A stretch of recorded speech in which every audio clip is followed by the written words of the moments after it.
네, 반갑습니다. 논술 전문가 김법성입니다. 논술 천재 워크북 40강 강의 시작하도록 하겠습니다. 논술 비판 문제는 조금만 익숙해지면 금방 오히려 더 편하게 풀 수 있어요. 사람들이 뭔가 설명하라고 하는 건 좀 더 어렵지만 비판하는 건 막 때려 부수고 까는 거잖아요. 그죠? 조곤조곤 뭔가 꼼꼼히 따지는 것보다 사실 너 문제야 너 문제 지적질하는 게 사실 더 편해요. 그래서 비판 문제는 그닥 어려운 문제가 아니다 라고 생각하는 게 더 좋습니다. 자, 바로 문제 들어가서 보도록 하겠습니다. 자, 제시문이 이제 3개네요. 그죠? 앞에 쓴 그 문제랑 조금 유사한 문제이긴 한데 차근차근 보면서 한번 풀어보도록 하겠습니다. 나와 가 각각의 입장에서 가를 비판하시오. 간만에 구조화 한번 해볼까요? 간만에 구조화 한번 해봅시다. 그러니까 제가 이 구조화를 왜 안 하는 이유가 이제 매번 했잖아요. 그러니까 알아서 하셔야 됩니다, 여러분들은. 그러니까 무슨 뜻이냐면 어떤 논제가 나오더라도 이게 사고의 구조의 어떤 형태로 됐을까를 여러분들은 스스로 자꾸 해보셔야지만이 자기게 됩니다. 그리고 이게 일정 정도 익숙해지면요, 사고를 구조하는 것이 익숙해지면 그냥 안 하려고 해도 자동적으로 그렇게 사고가 돼요. 알겠죠? 무슨 말인지. 자, 우리는 뭘 비판해야 돼요? 가를 비판해야 됩니다. 그죠? 가를 비판해야 된다. 가를 비판해야 된다. 가를 어떻게 해야 돼요? 비판해야 됩니다. 무엇을 가지고? 나와 다를 가지고. 그죠? 나와 다를 가지고. 그러면 나와 다의 어떤 개념을 가지고 비판할 것인가 고민해야 되겠네요. 그죠? 마찬가지로 가에서 비판이 되는 대상은 뭔가. 그럼 가가 주장하는 어떤 논리, 가는 어떤 주장을 어떤 이유 근거에서 하는지, 그래서 가의 주장이 문제인지 이유 근거가 문제인지 가가 얘기하고 있는 어떤 개념이 문제인지를 따지고 들어가야 되겠습니다. 그래서 어떤 비판하는 문제 나온다 그러면 기본이 이런 구조예요. 자, 첫째 1번 비판해야 될 대상을 분명하게 하는 거, 그죠? 그 다음에 가는 이런 주장을 하는데 비판하면 그래 뭐가 문제다를 분명히 이야기하는 거. 그래서 나로 집었을 때 어떤 논리가 나오고 다로 집었을 때 어떤 논리가 나오는지 각각 밝힐 겨. 그럼 이것도 화살표를 좀 그어볼까요? 나를 집었을 때 어떤 문제점이 되고, 그죠? 다로 집었을 때 어떤 문제가 나오고, 이것들을 각각 여러분들은 정확하게 이야기를 해 주셔야 되겠다. 그럼 결국 비판은 이러이러한 이유 근거에 따르면 가의 주장은 문제가 많다. 알겠죠? 이런 형태의 기본 구조를 띠고 있다라고 생각을 하시면 되고, 나, 다 각각의 입장을 압축할 수 있는 어떤 개념어를 분명하게 발견하는 것 또한 여러분들이 글을 쓰는데 아주 큰 도움이 될 것 같습니다. 자, 그러면 문제를 보면서 바로바로 이야기를 한번 해보죠. 자, 제시문 한번 볼까요? 가를 비판하라고 했으니까 가부터 차근차근 읽어보도록 하겠습니다. 가를 보시면 1780년대 산업혁명을 1차 산업혁명이라고 한다면 1879년 1914년 사이에 일어난 변화는 2차 산업혁명이라고 부를 수 있다. 이 시기에는 강철, 재련, 전기, 화학, 엔진 등 모두 중화공업들이 급격하게 발전하죠. 그죠?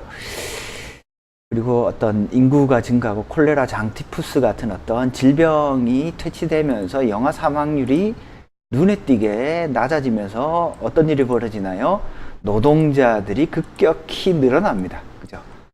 그렇게 되면서 사실 이제 자본주의의 발달은 노동의 공급의 발달입니다. 왜? 그걸 통해서 잉여 자본을 축적을 하죠. 자본주의가 성장하려면 반드시 지켜야 될 요소가 있어요. 자본의 축적입니다. 자, 자본의 축적이 되지 않고 그래야지 자본이 뭘 하죠? 투자를 해서 이윤을 창출할 거 아니야.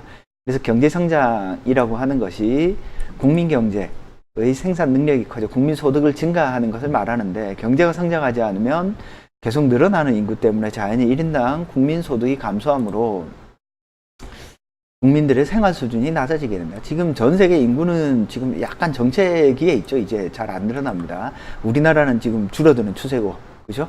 반면 경제가 성장하면 일자리가 늘어나고 소득이 증가해요. 국민의 생활과 국민의 어떤 생활 수준과 복지가 향상된다. 따라서 경제성장은 모든 국가가 달성하는 중요한 목표가 된다.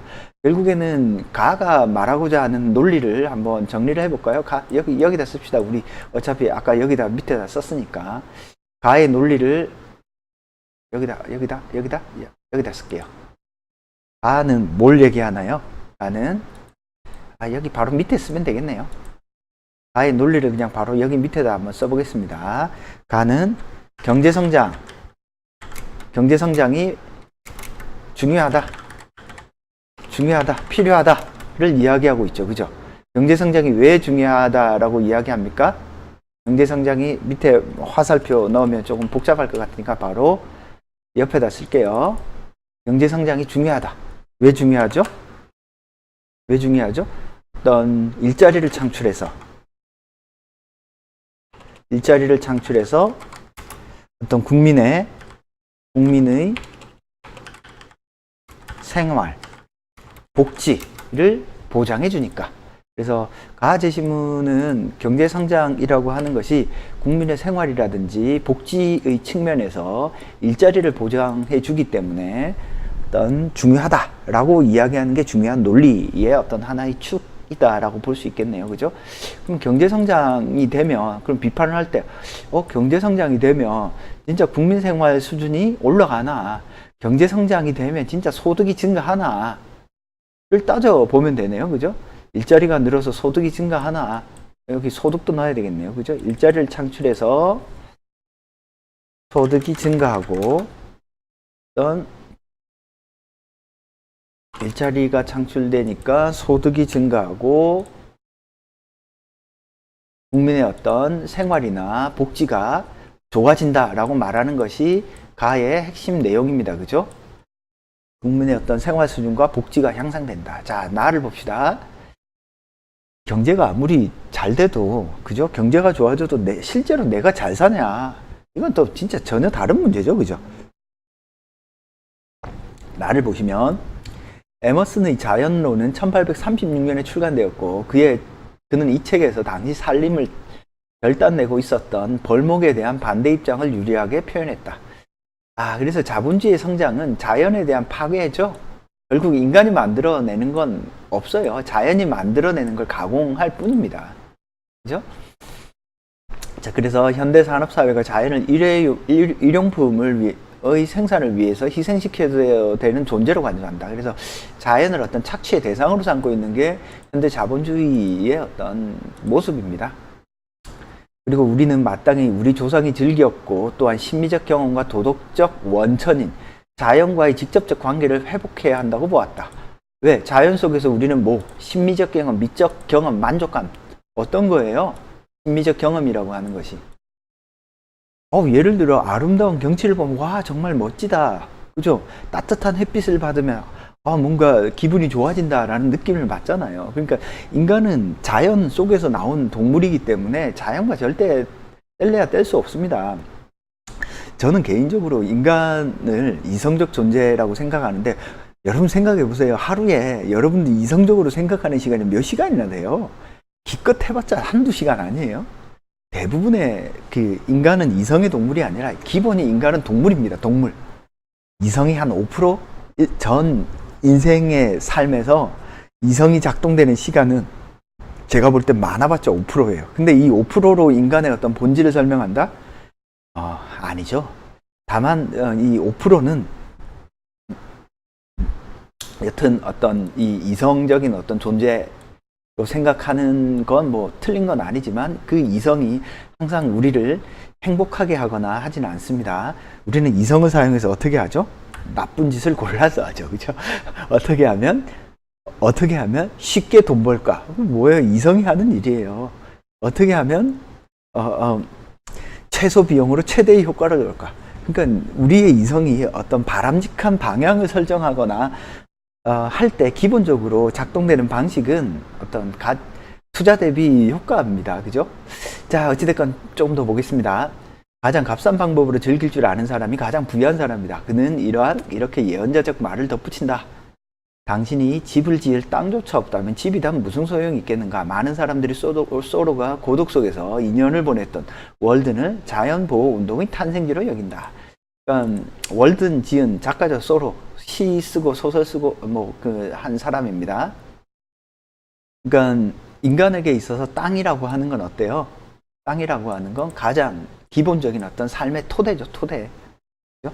자, 그래서 나가 말하고자 하는 것은 인간의 어떤 행복이라고 하는 것, 인간의 삶이라고 하는 것은 자연과의 관계 속에서 비로소 인간은 행복하게 살 수 있다를 이야기하네. 비판하면, 나를 가지고 비판하면, 자, 야, 가는 일자리가 창출되고 소득이 증가해야 국민 생활이 안정되고 복지가 된다라고 생각을 하는데, 야, 그거 말도 안 되는 소리야. 가장 중요한 건 뭐야? 일자리 창출이 아니라 가장 중요한 건 자연과의 관계를 회복하는 거야. 그죠? 나에 따르면 나는 자연과의 관계 회복. 그죠? 내가 생존할 수 있는 땅. 야, 여러분들 서울에서 살면 서울의 아파트 값이 엄청 비싸잖아요. 그 정도의 아파트, 서울에서는 아파트만 있으면 부자예요. 그죠? 근데 아파트라고 해봤자 어떤가요? 그냥 다닥다닥 붙어 있는 집에 집 한 채 있는 거야. 근데 그게 한 10억씩 한단 말이에요. 막상 밖에 나가서 내가 부자인 것도 몰라. 서울살이를 정리하고 지방에 가잖아요. 그러면 10억이 이렇게 큰 돈인가? 라고 생각을 하게 됩니다. 자, 무슨 얘기냐면 그렇게 다닥다닥 모여 있는 공간에서 뭔가 안정감도 없고 들어가면 덥고, 그죠? 소음 막 들리고 윗집에서 쿵쿵거리고, 그죠? 모두가 동일하고 획일적인 어떤 삶을 살아가는 공간이 행복하다고 할 수 있냐? 지금 나가 말하는 건 그거죠.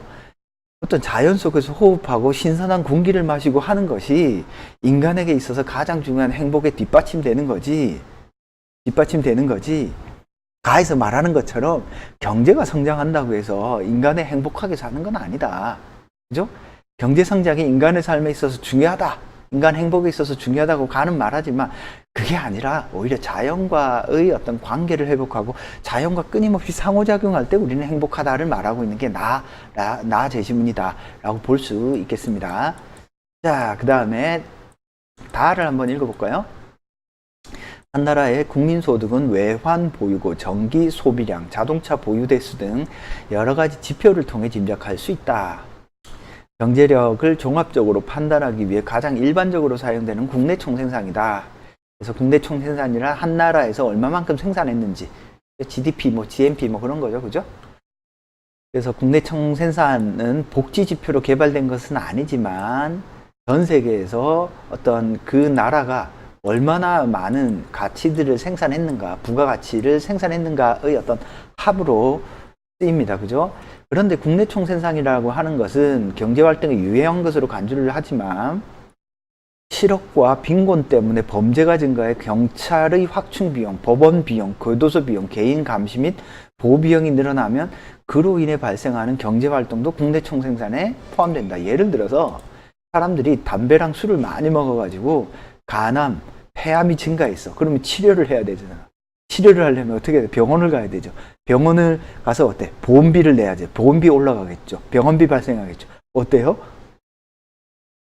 생산이 늘어난 거잖아. 자, 교통사고가 많이 발생해. 그죠? 차를 계속 수리를 해야 되잖아요. 그리고 수리만 해야 돼? 폐차를 시켜야지. 그럼 차를 또 구매를 해야 될 거 아니야. 이게 어디에 포함된다? 국내 총생산에 포함된다라는 겁니다. 알겠죠? 무슨 말이니? 그러니까 국내 총생산 안에는 어떤 부가가치를 창출한 모든 것들이 어떤 경제 성장의 어떤 요인으로 잡힌다라는 거죠. 그죠? 그래서 비만, 흡연, 음주, 마약 등으로 건강이 나빠져도 어때요? 의료비 증가가 되어서 국내 총생산이 늘어나 삶은 더 팍팍해지는데도 불구하고 와 GDP가 늘었다고 좋아할 거 아닙니다. 아니 내가 먹고 살 수 있는 돈이 늘어야지 무슨 국가 GDP가 늘었다고 뭐가 좋아져요. 특히 우리나라 같은 경우에는 GDP가 늘었다라고 할 때 가장 많이 늘은 주체가 누구죠? 대기업들이죠. 법인들이죠. 법인들. 그래서 IMF 이후 1997년도, 98년도를 지나면서 우리나라의 노동 생산성, 일반 서민들이 가지고 있는 노동 생산성과 자본 생산성, 기업들이 이렇게 돈을 투자해서 벌어들이는 수익률, 노동 수익률과 자본 수익률의 격차가 이렇게 점점 늘어나죠. 그죠? 미국 같은 경우도 이제 대공황 이후에 그 노동 생산성하고 자본 생산성이 이렇게 격차가 늘어나게 됩니다. 자, 미사일, 전차, 폭탄 등을 더 많이 구입해. 어때요? 경제가 성장하고 있죠. 자, 이런 측면에서 보면 가를 비판하면 어때요? 경제가 성장한다고 해서 국민의 생활과 복지가 늘어나는 건 아니다. 무엇을 봐라? 다를 한번 봐라. 다를 보면 경제 성장에는 사람들의 복지, 삶 혹은 안정성을 해치는 것이 포함되어 있다. 따라서 그것이 실제로 우리의 삶, 우리의 복지를 증가시킨 건지 아니면은 우리의 삶을 더 악화시키는 건지는 경제 성장만으로는 판단하기 어렵다. 자, 그러면 봅시다. 경제가 중요하다. 경제 성장이 필요하다. 왜? 일자리 창출과 소득이 증가하기 때문에. 근데 일자리 창출되고 소득이 증가했고 국민생활 너의 근거에서 경제 성장이 필요한 것이 도출되는 것이 아니야. 오히려 너의 근거가 아니라 인간이 잘 살려면 자연과의 관계 회복이 하는 것이 필요해. 이게 나가 말하는 것이고, 자, 너 말처럼 경제가 성장했다라고 해보자. 그 안에는 우리의 삶의 질을 떨어뜨리는 요소가 들어있기 때문에 경제 성장이 곧 삶의 어떤 질과 복지를 보장해 주는 것이 아니야. 즉 너의 주장과 근거는 사실에 일치하지 않아가 답니다. 그죠? 그래서 다는 어때요? 어떤 사실의 부합성에 따른 비판이고요. 나는요, 근거의 타당성에 대한 비판이네요. 이렇게 보시면 될 것 같습니다. 대략 어떤 맥락에서 지금 나와 다가 비판하는지 조금 감 잡히시나요? 그래서 나에서 제일 중요한 단어는 뭐죠? 이제 인간이 행복하다라고 할 때 가장 중요하게 여기는 자연입니다. 자연. 그 다음에 다에서 가장 중요한 건 뭐죠? 경제성장 안에 들어있는 경제성장의 요소죠. 그죠? 요인. 그죠? 경제성장의 어떤 다양한 요인의 측면에서 보면 가에서 말하는 것은 인간의 어떤 삶, 복지 이런 것들을 떨어뜨리는 요인 또한 들어있기 때문에 경제가 성장한다고 해서 국민 경제가 국민의 삶의 질이 복지가 늘어나는 것은 아니다 라고 보시면 되겠습니다. 대략 이런 맥락에서 비판을 하면 크게 무리가 없겠습니다. 그래서 여러분 글을 쓰실 때 의식적으로 비판하는 글이 나오면 너의 근거가 틀렸다. 너의 근거는, 너의 주장은 사실에 일치하지 않는다. 그죠? 너의 근거에서 너의 주장이 도출되지 않는다. 일자리가 창출되고 소득이 증가하고 국민 생활의 복지를 한다고 해서 사람들의 어떤 만족감, 국민의 행복도가 올라가는 것이 아니야. 바로 자연과의 관계 속에서 자연의 어떤 공기 좋은 질 좋은 공기와 어떤 자연의 어떤 관계를 회복할 때 비로소 인간이 행복해지는 거지 경제 성장만으로 행복해지는 게 아니야. 너의 근거는 타당하지 않아. 이걸 정확히 제시해 주면 될 것 같습니다. 자, 궁금한 건 논법닷컴으로 질문 주시고요. 1661-5143으로 주면 제가 전화 받도록 하겠습니다. 논술천재 워크북 40강 비판 7번째 문제 강의 여기서 마치도록 하겠습니다. 감사합니다.